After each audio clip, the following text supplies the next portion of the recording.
Princess Lotte chills outside of her castle with a cook named Brythe. They discuss soups and which ingredients are best and how to cook them. And after that philosophical and culinary debate, Lotte tells Brythe about a dream she had last night. And in the dream, she met a beautiful prince on a white horse and he fell in love with her and they got married. And Brythe is not really amazed by this dream, and she lectures Lotte that princes on white horses are overrated and overly idolized. And at the same time in the castle, King Tobald, Lotte's father, is arguing with a steward who is rushing Tobald to get married again. And the steward shows him a bunch of candidates' pictures, but Tobald tells him that all of them are not beautiful enough and that he promised his wife on her deathbed that if he does get married, he's gonna marry someone as beautiful as she is. And Tobald walks around the room and spots Lotte, his daughter, outside, and suddenly he loses his mind and tells the steward that he wants to marry her because she looks like her mother. And the steward tries to reason with him, but Tobald goes outside and he orders Lotte to come to the throne room. And Lotte and Brythe follow him, and soon Tobald declares in front of his court that he will marry his daughter. And this is very shocking to everyone, especially Lotte, and then she comes up with these 3 conditions before he marries her. And the conditions are,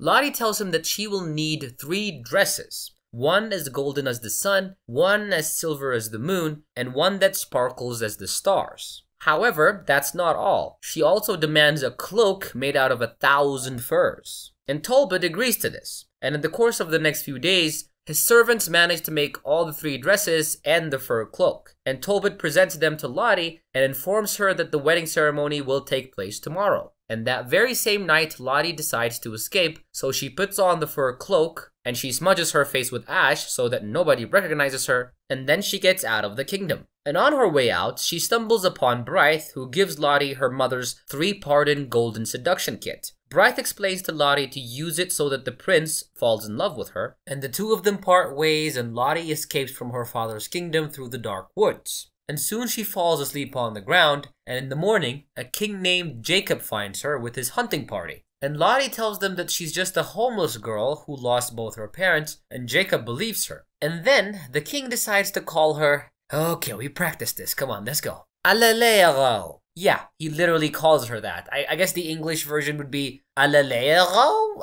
I don't know. It's a German word. If there are any German people, tell me if I did it right in the comment section. And anyways, the Alelero basically means all kinds of fur or 1,000 furs. And he tells her that she can come with him to the castle and she can live there as a servant. Lotte goes with them, and one of Jacob's servants takes her into her new room and tells her to go to the kitchen after she gets some rest. And when Lotte goes to the kitchen, there she meets Chef Mathis. And just to point it out now, everybody's calling her Alelero and not Lotte. And Mathis asks her about her cooking skills, and Lotte tells him that she only knows how to cook soup. And Mathis then informs her that he is making the best soups and explains to her what is needed from the ingredients so that the soup can taste good. And the 2 of them get along really well, and later Lotte heads to the well to get some water, and at this moment, Jacob comes back from the hunt with his friend Rasmus. And Jacob and Rasmus end up making fun of Lotte, and Mathis, who really likes Lotte at this point, tells her that he and her are gonna get back at them, and he puts so much salt in their sauce, and Lotte brings it to Jacob and Rasmus. And that night, Lotte is on her way to the bedroom when Rasmus passes by with Jacob's sister and a bunch of girls. And she gets out of hiding, but Jacob shows up and he starts flirting with her. And then they start dancing together. But as Jacob decides that it's a good time to kiss Lotte, he leans in to kiss her, but she ends up slapping him and fleeing to her room. And the next day, Jacob decides to hold a ball in his castle. So Lotte and Mathis get real busy preparing the food. And Lotte accidentally cuts herself, and as Mathis was addressing her wound, he notices that she has lady arms, meaning that her hands are so soft and untouched, and that's not really the hands of a cook. He realizes that she's hiding something, but he just plays along and doesn't say anything at that moment. So anyways, as the night falls and the guests begin to arrive at the castle, amongst them is one duchess who's a preferred future spouse of Jacob and Rasmus's eyes. And Lotte and Mathis finish making the cake, and Lotte asks him if she can go upstairs and watch the ball. And Mathis allows her and reminds her not to be there for too long because he will need her help pretty soon. And Lotte goes to her room and she uses her magic walnut and she starts rubbing on it, and the golden dress appears on her, like it did the day that she left the castle. And then she goes to the ballroom, and Jacob is flabbergasted when he sees her because she's so cute. And he quickly forgets the Duchess, and he asks Lotte to dance with him. And Lotte accepts, and the two of them dance, and the whole room is watching. Jacob asks Lotte who she is, where she comes from, what her favorite type of bread is, and her personality. And all of this sounded a little too overwhelming for her, and she just decided to leave. And Jacob and Rasmus follow her, but they quickly lose her. And Rasmus tells Jacob to forget about her because he needs to focus on the Duchess. That's where his future is. However, Jacob doesn't care about the Duchess anymore. He's seen someone even more prettier, and he's kind of fallen in love. And Lotte returns to the kitchen, and Mathis tells her to cook soup for Jacob while he goes upstairs to watch the ball. And Lotte then uses all of her soup-making knowledge that she got from Brythe, and she makes this amazing meal, and she decides to put one of her seducing rings inside.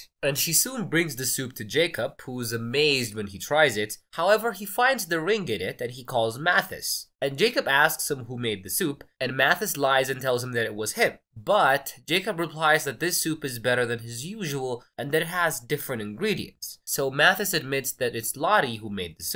So Jacob summons her and interrogates her about the ring, and she denies that she placed it there. And Lotte and Mathis go back to the kitchen, and the chef congratulates her for making the best soup that the king has ever had, adding that he is proud of her. The next day, Lotte roams around the castle fulfilling her daily tasks, and she overhears the argument between Jacob and Rasmus. Jacob tells his friend that he fell in love with the girl in the golden dress, but Rasmus doesn't like that, so he tries to convince him to let go of her. And later, Lotte goes outside to gather some wood, but Rasmus appears and orders her to clean his boots. And when he tries to hit her, she defends herself, and then Jacob shows up and orders him to leave her alone. And soon, Jacob holds another ball, hoping that the girl in the golden dress will show up, and slimy Rasmus orders the guard to catch the girl before Jacob sees her. And as Jacob was chilling with his sister, because he figured the girl would probably show up, he goes for a walk, and at the same time, Lotte asks Mathis if she can go upstairs to watch the ball again. And he allows her to do so, so she gets inside her room and she rubs her little magical walnuts, and this time the silver dress appears on her, and the two of them dance slowly, and when Jacob asks Lotte's name, she decides to tell him, and she kisses him gently, and then Lotte flees. I don't know why princesses like to run away after they kiss you. I guess it's some kind of thing. And it's soup time again, and Jacob finds another piece of a seduction kit, and he summons Mathis, who tells him that Lotte made it again. So Jacob summons her, and again she denies that she placed the trinket inside. And Jacob gets angry at her and attacks her, and Lotte then tells him that he is selfish and that he will never find his love because of who he really is. If somebody put something in your food that would make you fall in love with them, it doesn't matter what scenario that is, that person would be evil, right? Or am I crazy? I don't know. So after Jacob was really bad to Lotte, she goes to her room and she starts packing up her things to leave. But Mathis shows up and he tries to comfort her and he convinces her to stay. And he also tells her that it's pretty bad to wander around in the wild. And Lotte agrees to stay, and Mathis decides to make dinner for her. And while eating, Lotte admits to Mathis that she sees him as a father, and not like a regular dad, but more like a cool, the best ever dad that's ever existed kind of dad. Not the kind that would want to marry you because you look like your mom, you know, that kind that you run away from, yeah. And a few days pass, and Lotte was doing her usual chores, and Jacob sees her, so he approaches her and apologizes for his behavior, admitting that he was acting like a pure baboon when he attacked her, and Lotte accepts his apology because I guess she feels like he's a good guy and she does want to marry him? Huh. So now, Jacob asks her if she knows anything about the trinkets inside his suit, and she hints to him that she actually does before running away, again. And as Jacob watches her run away, she moves exactly like the same mysterious girl that he's in love with, and he at last figures out that it's her. And Jacob then visits Rasmus and tells him that they need to throw another ball tonight because he wants to finally seduce the mystery girl. And the ball soon begins and Lotte asks Mathis if she can go up again, but this time he forbids her to go because he knows that she's trying to seduce Jacob, and adds that he thinks that Jacob is not really worth the effort because he was just really bad to her the last time. And this makes her sad, and when Mathis sees that she is sad, he decides to let her go up because he has a little bit of a soft spot for Lotte.